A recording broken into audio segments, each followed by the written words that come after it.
Hello friends, welcome to global GK tricks. हमारे channel पर आपका स्वागत है। आज हम हिस्ट्री से रिलेटेड इम्पॉर्टेंट टॉपिक्स जो आपके एग्जाम पॉइंट ऑफ व्यू से बहुत ही आईएमपी होने वाले हैं, इनको डिस्कस करेंगे। और बारी बारी से हम हिस्ट्री के सारे टॉपिक्स को डिस्कस करते आ रहे हैं। अब तक हमने भारत के संविधान, गांधी जी के आंदोलन और हिस्ट्री के सिलेबस से रिलेटेड कई चैप्टर्स को कंप्लीट कर लिया है। आज हम जैन धर्म से रिलेटेड, जैनिज्म से रिलेटेड टॉपिक को डिस्कस करने वाले हैं। सबसे पहले हम जैन धर्म के इतिहास और उसकी शिक्षाओं, और फिर बौद्ध धर्म के वैश्विक विकास को भी, कैसे वैश्विक विकास हुआ, इन सबको जानने वाले हैं, समझेंगे। शुरू करते हैं। सबसे पहले जैन धर्म के इतिहास से शुरू करेंगे। जैन धर्म के इतिहास को जानेंगे। ये टॉपिक्स आपके एग्जाम्स के लिए आईएमपी है। इनसे आपके एग्जाम्स में, चाहे वो कोई भी एग्जाम हो, क्वेश्चंस पूछे जाते हैं, एमसीक्यूज में क्वेश्चंस आते हैं। तो इन्हें देखने के लिए हमारे चैनल ग्लोबल जीके ट्रिक्स के साथ अंत तक बने रहिएगा। Let's start. सबसे पहले जैन धर्म का इतिहास समझ लेते हैं। जैन धर्म के इतिहास में, जैनिज्म में हमारे स्वर्णिम भारत में के अमृतमय इतिहास का एक सुंदर विजन, एक सुंदर दृश्य, एक सुंदरतम धर्म देखने को मिलता है। हमारे भारत में, जो हमारा भारत है, उसमें कई संस्कृतियां हैं, कई संस्कृतियों का संगम है हमारा भारत। यहाँ पर कई संस्कृतियों का जो जंक्शन है, उसमें जैन धर्म का भी अद्भुत इतिहास है। ये इतिहास कई युगों में अलग अलग व्यक्तियों के द्वारा प्रकाशमान होता रहा है। चाहे वो आप वैदिक युग में ऋषभ देव जी के द्वारा मान लें, या फिर 540 ईसा पूर्व में महावीर स्वामी के द्वारा मान लें। तो इन दोनों के ही बाद जब हमारा आज़ादी का युग आया, आज़ादी के बाद, पूर्व जो आज़ादी हुई उसके पूर्व, गांधी जी के सिद्धांतों के द्वारा भी इन जैन धर्म के महत्वों को और सिद्धांतों को हमने जाना है। चाहे वर्तमान में हम आचार्य गुरुवर विद्यासागर जी के द्वारा जैन धर्म के इस इतिहास को देख रहे हों। जैन धर्म के इतिहास, इस स्वर्णिम इतिहास के गवाह ये सभी रहे हैं। तो आचार्य गुरुवर विद्यासागर जी को तो आप सभी जानते ही होंगे, जिनका अभी 2024 में ही समाधि पूर्वक मरण हुआ है। तो इस तरीके से इन सब की शिक्षाओं से जैन धर्म को पोषण मिलता रहा है। इस तरह जैन धर्म के प्रथम तीर्थंकर ऋषभ देव जी हों, या 23वें तीर्थंकर पार्श्वनाथ जी हों, या 24वें तीर्थंकर महावीर स्वामी जी हों, इन सभी की शिक्षाओं ने जैन धर्म को पोषित किया है। ऋषभ देव जी राजा नावीराय के पुत्र थे और इनकी माता का नाम मरु देवी था। महावीर स्वामी जी राजा सिद्धार्थ के पुत्र थे और इनकी माता का नाम त्रिशला देवी था।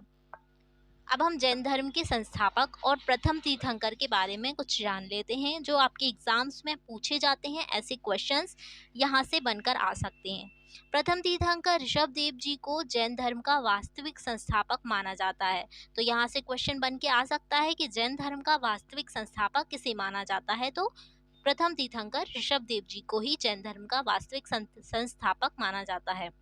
ऋषभ देव जी को आदिनाथ जी के नाम से भी जाना जाता है। ऋषभ देव जी ने उनके अनुयायियों को असी मसी, कृषि, व्यापार, वाणिज्य और शिल्प, इन 6 का की व्यवस्था के अनुसार आजीविका का उपदेश दिया था। उन्होंने कर्म, यानी कि क्रिया, जो कर्म हम करते हैं, जो कार्य हम करते हैं, उसको जन्म से ऊपर रखा है।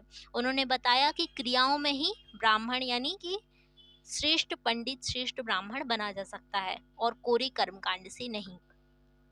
जैन धर्म के अनुयायी जिन पर श्रद्धा रखते हैं, इसलिए जिन के अनुयायी कहलाते हैं। जैन धर्म में जिन, अर्थात जिनका अर्थ होता है इंद्रियों को जिसने जीत लिया है, इन पर विजय प्राप्त कर ली है।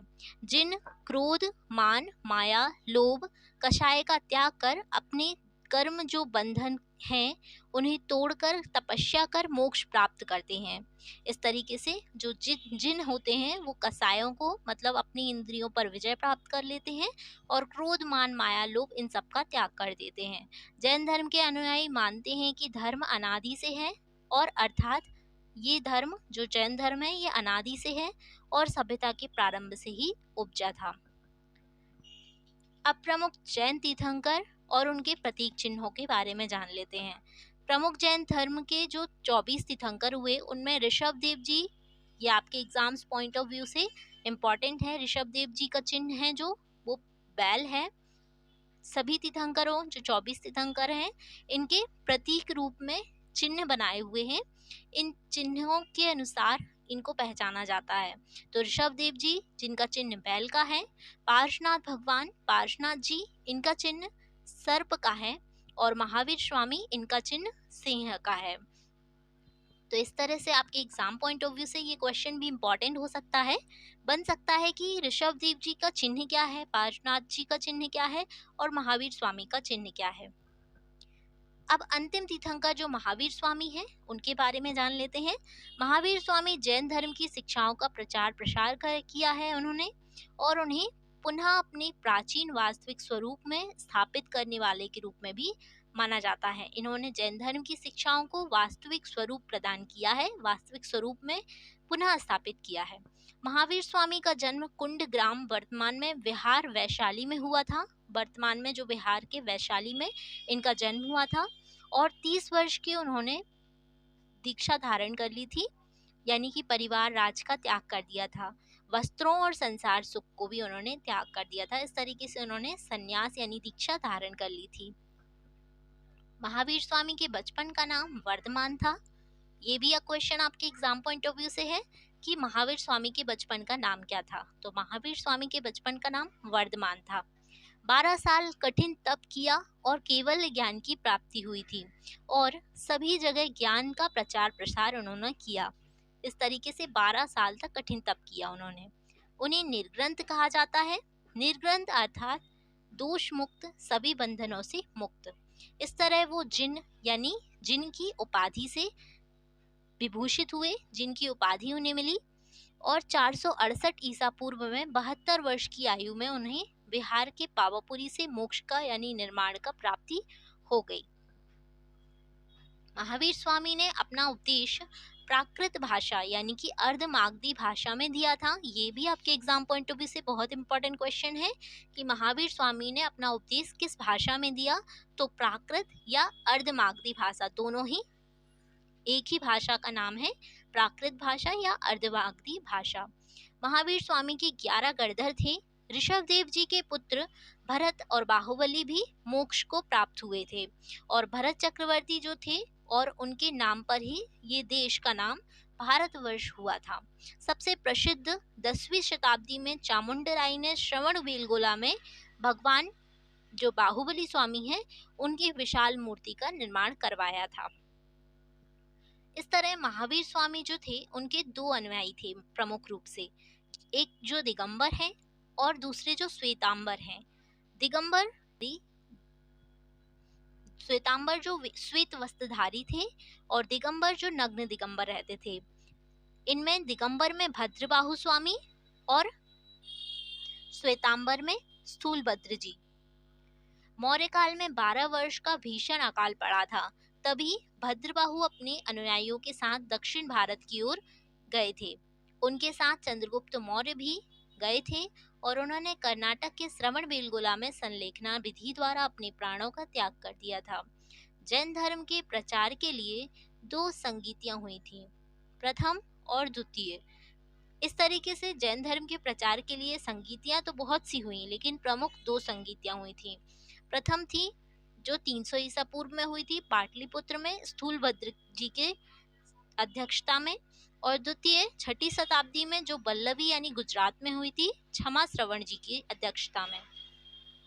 जैन धर्म को मानने वाले राजा थे उदयन, वंद राजा, चंद्रगुप्त मौर्य जिनका भी वर्णन बताया हमने, कलिंग के नरेश, खारवेल राजा, अमोघवर्ष और चंदेल शासक।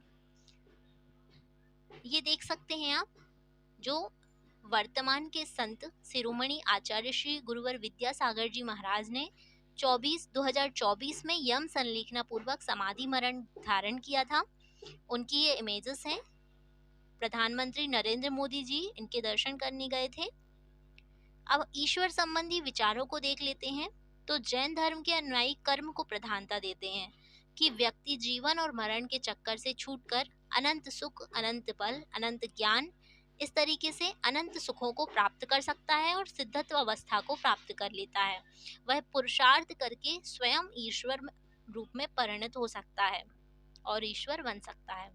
अब जैन धर्म के विश्वास। तो जैन धर्म के कुछ महत्वपूर्ण विश्वास हैं, जैसे पुनर्जन्म में विश्वास, कर्मवाद का सिद्धांत, अनेकांतवाद का सिद्धांत, स्यादवाद का सिद्धांत। पुनर्जन्म यानी आत्मा के स्थानांतरण में विश्वास, विभिन्न रूपों में आत्मा के स्थानांतरण के रूप में विभिन्न रूप हैं।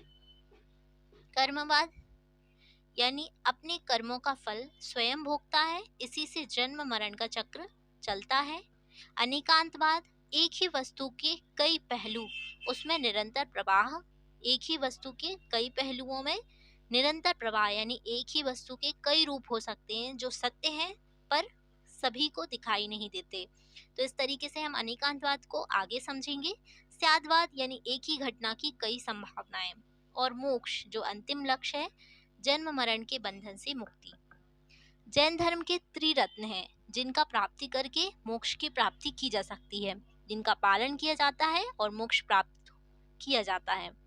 जैन धर्म के 3 रत्नों में सम्यक दर्शन यानी राइट फेथ, सम्यक ज्ञान यानी राइट नॉलेज, सम्यक चारित्र यानी राइट कैरेक्टर, ये शामिल हैं। सम्यक चारित्र में मुख्य रूप से 5 महाव्रत का पालन किया जाता है: अहिंसा, सत्य, आचौर्य, अपरिग्रह और ब्रह्मचर्य। अहिंसा अर्थात किसी जीव को सताना नहीं, मारना नहीं और हिंसा से दूर रखना। सत्य यानी झूठ नहीं बोलना। आचौर्य यानी किसी तरीके से किसी भी चीज को बिना परमिशन के छूना नहीं, लेना नहीं, चोरी नहीं करना। अपरिग्रह यानी कि जितना हो सके परिग्रह से दूरी रखना, कम से कम वस्तुओं का ग्रहण करना। ब्रह्मचर्य यानी ब्रह्मचर्य का पालन करना। ये 5 सिद्धांत पंचशील के सिद्धांत के नाम से जाने जाते हैं, जो जैन धर्म के महाव्रत के रूप में जाने जाते हैं। जैन धर्म में मुख्य रूप से 7 तत्वों का वर्णन है। मुख्य रूप से 7 तत्व हैं। जीव यानी आत्मा ही जीव, या जिनमें आत्मा है वो जीव है। अजीव, जैन दर्शन में जिनमें आत्मा नहीं उन्हें अजीव कहा गया है। अजीव यानी जो निर्जीव वस्तुएं हैं उन्हें अजीव माना जाता है, और जिनमें आत्मा नहीं है उन्हें अजीव माना जाता है। आश्रव यानी कि कर्म का आत्मा की ओर प्रभाव आश्रव कहलाता है, चाहे वो अच्छी और बुरी दोनों रूप में हो। जैन धर्म मानता है कि कर्म का प्रवाह दोनों रूपों में दिखाई देता है, बुरे के प्रति भी और अच्छे के प्रति भी। तो इसमें आत्मा का प्रवाह, आत्मा की ओर जो जीव की ओर जो कर्म का प्रवाह है, कर्म का प्रवाह बुरा भी हो सकता है और अच्छा भी हो सकता है, ये प्रवाह ही आश्रव कहलाता है। बंधन, इस प्रवाह में जो जीव आत्मा के साथ जो कर्म मिल जाते हैं जीवात्मा के साथ, वो ही बंधन बन जाते हैं। और संबर यानी कि कर्म का प्रवाह आत्मा की ओर जो रुक जाता है उसे संबर कहा जाता है। निर्जरा, पहले से उपस्थित कर्म का जल जाना या विद्यमान कर्मों का नष्ट या क्षय हो जाना निर्जरा कहलाता है। और मोक्ष, जब अंत में कर्म यानी कि जीवात्मा पूरी तरीके से कर्म से पृथक हो जाता है, उसे मोक्ष किया जाता है, या कर्म पूरी तरीके से नष्ट हो जाते हैं, जो निर्जरा पूरी तरीके से हो जाती है, उसे ही मोक्ष परिणति कहा जाता है। और पुण्य और पाप ये श्वेतांबरों के हैं, श्वेतांबर के द्वारा ग्रहण किए गए हैं, दिगंबर इन्हें नहीं मानते। पुण्य यानी अच्छे कर्म और पाप यानी बुरे कर्म। अब आगम के भाग देख लेते हैं। तो आगम के 12 अंग जैन सिद्धांत में दिए गए हैं। 12 उपांग, 10 प्रकीर्ण अंगों के परिशिष्ट, 6 छेद सूत्र भिक्षुओं के नियम दिए गए हैं, 4 मूल सूत्र भिक्षुओं के नियम व आचरण दिए गए हैं। सम्यक ज्ञान के 5 भेद होते हैं: मति ज्ञान यानी संवेदी ज्ञान, सेंसरी नॉलेज, श्रुत ज्ञान यानी अर्जित ज्ञान या एक्वायर्ड नॉलेज। मति यानी सेंसर्स से, इंद्रियों से देखा जाता है, वो मति ज्ञान होता है। श्रुत यानी जो श्रवण करके, एक्वायर्ड करके, सुन के लिया जाता है, ये इमेज में देख सकते हैं आप। मति यानी जो हम सेंसर्स ग्रहण कर रहे हैं, श्रुत यानी सुन रहे हैं। अवधि या डिस्टेंट नॉलेज, ये दूरस्थ ज्ञान है जिसे दूर स्थित वस्तुओं में देखा जा सकता है। दूर स्थित चीजों को जानना भी दूर स्थित ज्ञान, दूरस्थ ज्ञान है। मनापरेह ज्ञान, अन्य व्यक्तियों के मन मस्तिष्क का ज्ञान, पैरानॉर्मल ज्ञान और केवल्य यानी पूर्ण ज्ञान। अब जैन धर्म की जो दो शाखाएं हैं, श्वेतांबर और दिगंबर, इनके बीच डिफरेंस देख लेते हैं। इनमें अनुयायी भद्रबाहु के अनुयायी हैं और स्थूलभद्र के अनुयायी हैं। जो श्वेतांबर है वो स्थूलभद्र के अनुयायी हैं और जो दिगंबर है वो भद्रबाहु के अनुयायी हैं। वस्त्र, दिगंबर वस्त्र अर्थात दिशा को ही, आकाश को ही अपना वस्त्र मानते हैं और नग्न रहते हैं, और श्वेतांबर श्वेत वस्त्र धारण करते हैं। महावीर का विवाह, महावीर अविवाहित माना गया है दिगंबरों के द्वारा और महावीर स्वामी को विवाहित माना गया है श्वेतांबरों के द्वारा। इनकी पत्नी का नाम यशोदा और पुत्री का नाम प्रियदर्शना माना गया है। मोक्ष, दिगंबर ही मोक्ष प्राप्त में किया जा सकता है, दिगंबरत्व से ही मोक्ष प्राप्त किया जा सकता है। वस्त्रधारी को मोक्ष नहीं है ऐसा दिगंबर मानते हैं और वस्त्रधारी मोक्ष प्राप्त कर सकते हैं। इस संप्रदाय में 19वें तीर्थंकर मल्लिनाथ को स्त्री मानते हुए वस्त्रधारी को मोक्ष प्राप्ति का माना गया है। विचारधारा, ये कर्म प्रधान है और श्वेतांबर मूर्ति पूजक हैं, यानी कर्म से प्रधानता दिगंबर को माना जाता है। दिगंबर कर्म प्रधान मानते हैं और श्वेतांबर मूर्ति पूजक हैं, वो मूर्ति में ही अपनी प्रधानता देखते हैं। मार्ग, कठोर मार्गी है दिगंबर और श्वेतांबर लचीले मार्गी हैं। वस्त्र त्याग, मोक्ष प्राप्ति हेतु वस्त्र त्याग आवश्यक है, ये दिगंबरत्व मानते हैं और श्वेतांबर वस्त्र त्याग आवश्यक नहीं है। इस तरह 9 पदार्थ हुए भी जैन धर्म में समाहित हैं। इनमें जीव, अजीव, पुण्य, पाप, आश्रव, संबर, निर्जरा, बंध और मोक्ष, इनको शामिल किया गया है। अब श्वेतांबर परंपरा में 5 द्रव्य हैं और दिगंबर परंपरा में 6 द्रव्यों को समाहित किया गया है। 6 द्रव्यों में जीव, पुद्गल, धर्म, अधर्म, आकाश और काल 6 द्रव्य माने गए हैं और श्वेतांबर परंपरा में काल द्रव्य को नहीं माना गया है। तो जीव सोल, पुद्गल यानी मैटर, धर्म यानी मोशन, अधर्म यानी रेस्ट और आकाश यानी स्पेस।